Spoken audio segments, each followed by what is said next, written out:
Hello everyone, I am Jonathan Little for mypokercoaching.com, and today we are going to be going through 10 tips to help you bluff and bluff catch better. Poker is a very difficult game that involves bluffing.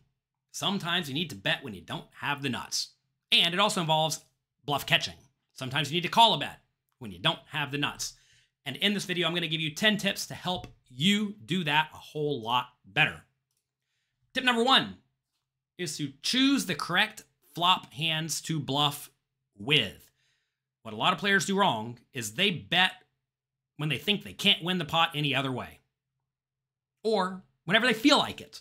Or maybe when they get a read their opponent doesn't like their hand. But I do not think this is the right strategy.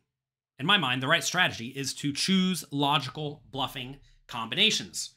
If you look at any game theory optimal solver that tells you how to play perfectly against either a player who plays perfectly in response, or you can program in a player who plays exactly like your opponent, it will tell you which hands to bluff with.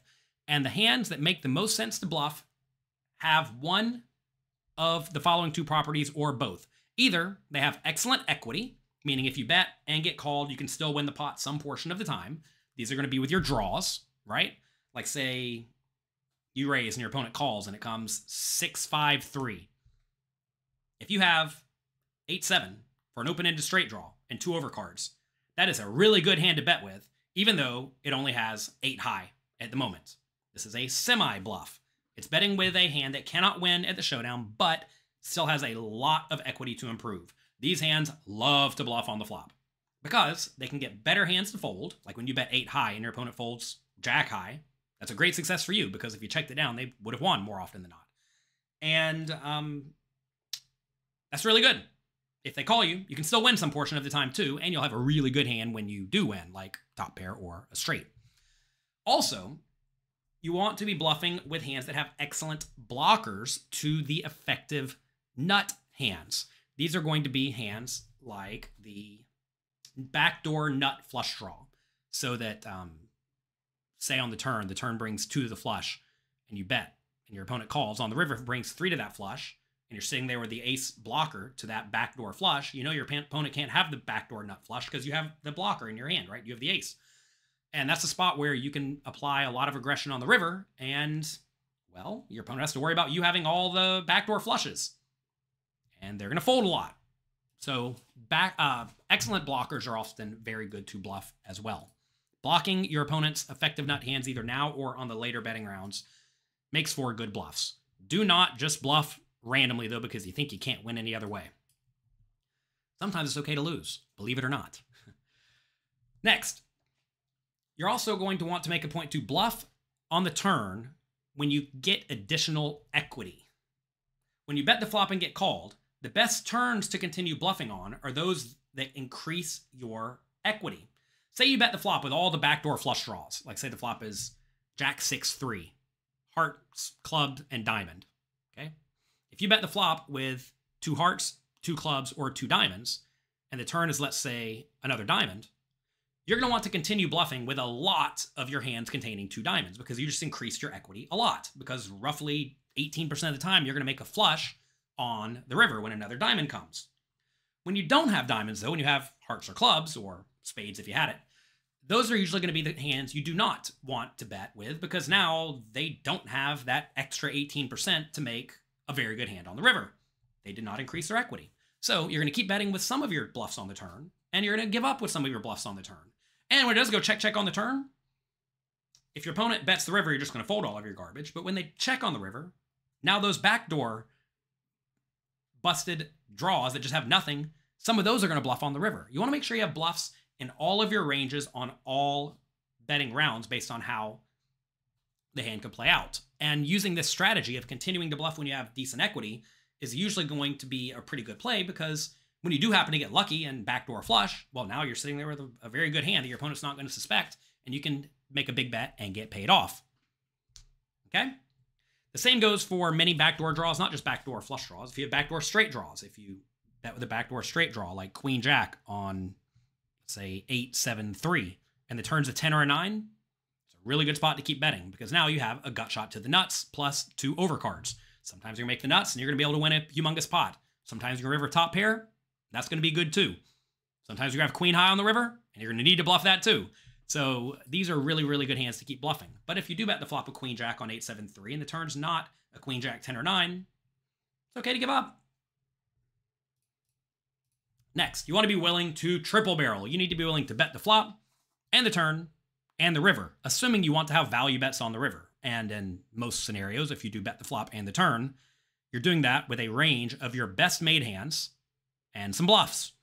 And your best made hands on the river are going to want to keep betting, so you need to have some bluffs.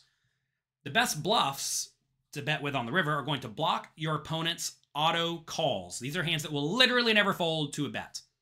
So which hands will literally never fold to a bet? That is the nuts, or the effective nuts. And those are going to be the nut flush and the nut straight, assuming those are available.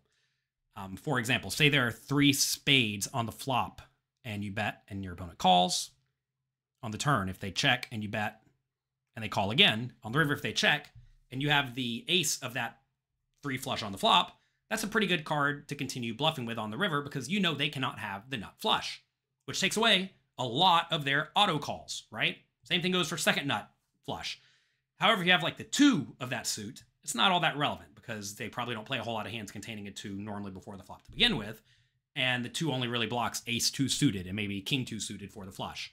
So typically when you are going to triple barrel, you always want to block whatever the effective nuts are for your opponent because that's going to make them slightly more skewed towards non-premium hands. And obviously when you're bluffing, you don't want to be bluffing into premium hands. Tip number 4 is to be careful against calling stations. If your opponent is known to simply never fold or not like folding in general, how should you adjust? Well, you should drastically underbluff.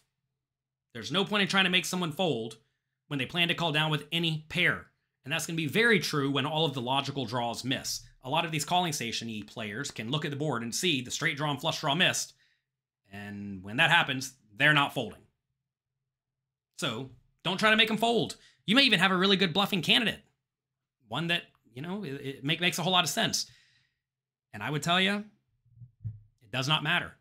If they're not going to fold, there's no point in bluffing. You're literally just torching your money by going for it against those types of players. Tip number 5 is to bluff frequently on scary runouts.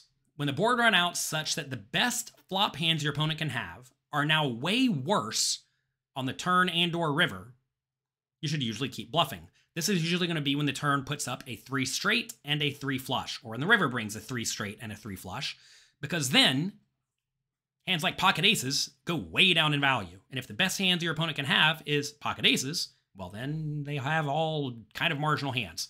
In general, if your opponent check called your flop and turn bet, when you get to the river, ask yourself if top pair, top kicker is still a decently strong hand. If top pair, top kicker is a decently strong hand still, usually because a lot of draws missed, don't bluff very often at all. If it is not, though, if top pair, top kicker is not very strong anymore, usually because the straights and flushes came in, then it's a really, really good time to bluff. Tip number 6 is to always consider your blockers. The best hands to bluff contain blockers to your opponent's auto calls, like we discussed. These are hands blocking the effective nuts, because that means your opponent's just a little bit less likely to have a really, really strong hand.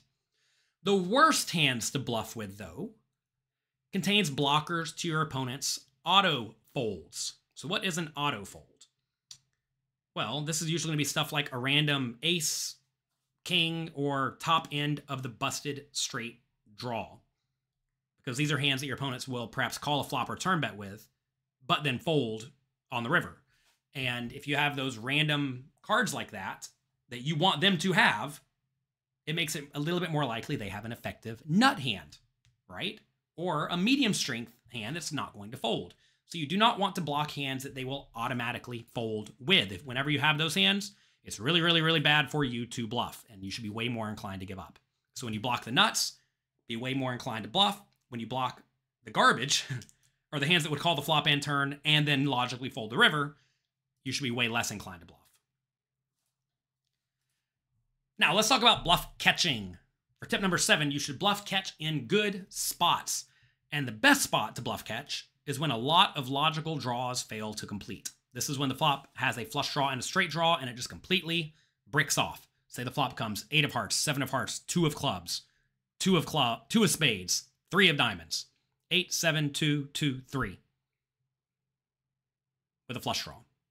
This is a spot where you can call down really wide because there were a lot of draws your opponent could be betting the flop and turn with that would be sitting there with something like 10 high on the river.